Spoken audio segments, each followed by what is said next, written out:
On the 22nd of November, the SBU conducted mass searches in monasteries and temples of the Ukrainian Orthodox Church at the Kyiv-Pechersk Lavra, the Kyiv-Zvirynets Monastery, the Korets Convent, the convent of the Volyn Mother of God, and in the premises of the Sarny-Polissia Eparchy of the Ukrainian Orthodox Church. The Volyn forces hope to find saboteurs and weapons there. It sounds more than absurd, but these are the exact wording of the SBU official resources. The reason for the searches was the investigation into the sinning in one of the churches of the Kyiv-Pechersk Lavra, where the words "bells ringing is rising over Russia, Mother Rusia's awakening" were used.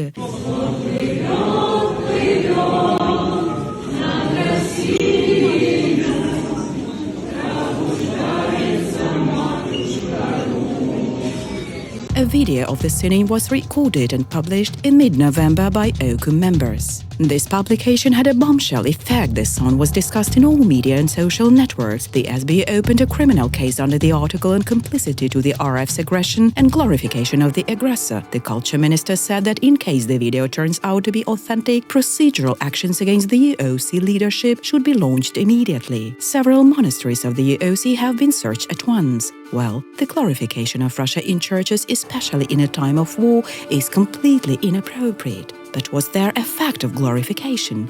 And what is the song like? It is called the Song to the Most Holy Theotokos.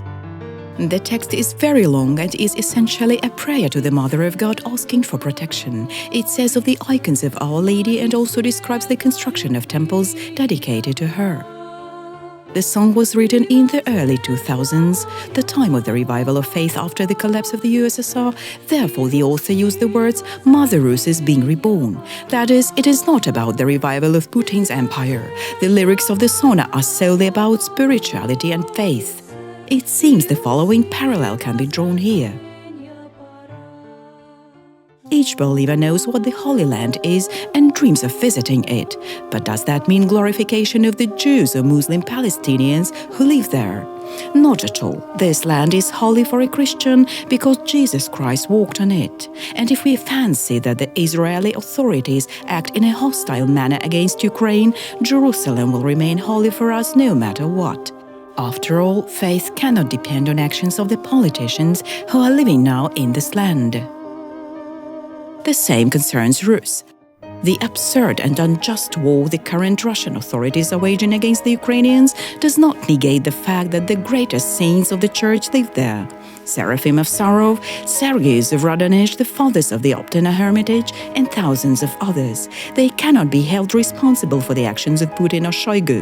These saints have been and will be revered by the Ukrainian Orthodox Church. To prosecute for singing a song about Rus is the same as to accuse pilgrims to Jerusalem of aiding to the Muslim terrorists living in this land. The UOC believers are fighting for their land at the front, dying from the enemy's shells in peaceful cities, suffering without light, water and heat like everybody else. To accuse them of collaborating with the enemy is absurd, but this is in objective reality.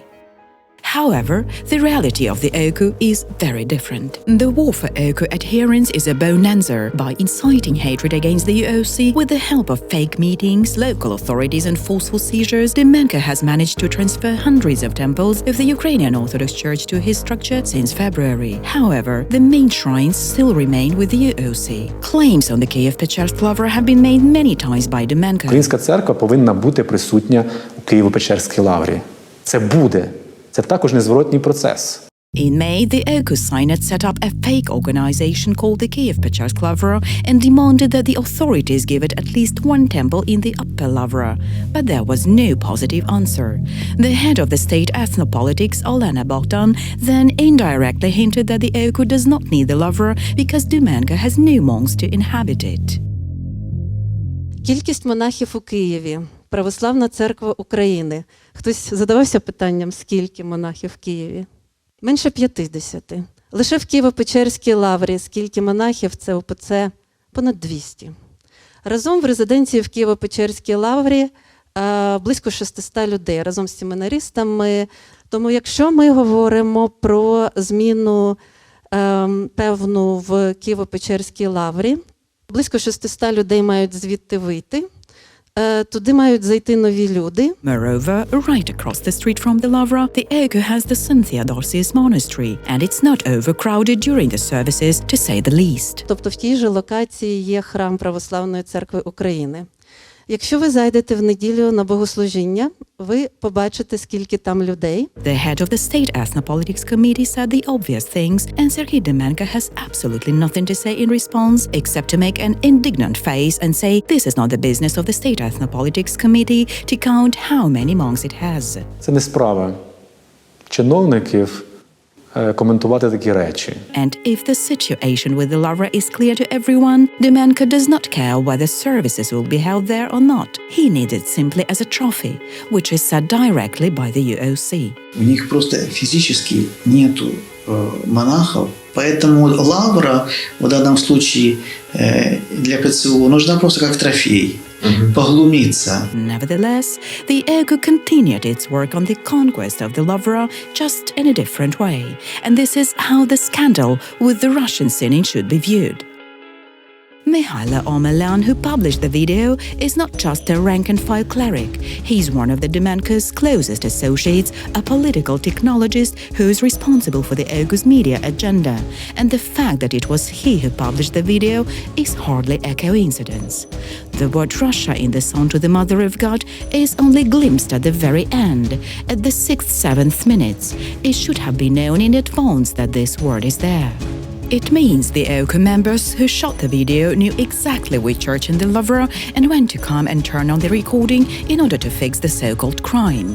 On Dumenko's part, this is a brilliant special operation that could well launch the process of transferring the Lavra to the Eparchy, and it seems that this is where the root of the problem should be sought. Dumenko had repeatedly promised his structure would take over the Kyiv-Pechersk Monastery and had persistently sought ways to do so. Here you are. There is a powerful attack on the UOC. And now, a pro-Eparchy journalist tells the president that the whole UOC is an enemy and immediately asks him a question when the Eparchy will be allowed into the Lavra. Є ПЦУ, тобто Православна церква України, так? Вони зверталися до Міністерства культури, тому що Києво-Печерська Лавра підпорядковується Міністерству культури, для того, щоб вони могли правити свої служби.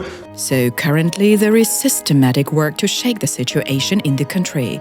Poroshenko's MP Honcharenko is writing parliamentary requests to the cabinet of ministers demanding that the UOC be kicked out of the Lavra and the Eparchy be allowed in. Poroshenko's propagandist from Channel 5 demands the same thing, and the day before, other Poroshenko's MPs also made statements. Mykola Knyazhitsky wrote a bill to ban the UOC, while one of the fathers of the Thomas, Rostislav Pavlenko, was among the organizers of the round table where the question of the UOC ban was discussed. All these people are trying to bring one message to the authorities. The UOC is ostensibly marginal and small in number. Its prohibition will not cause any internal confrontations. Let us ban it, they say, and then we will see.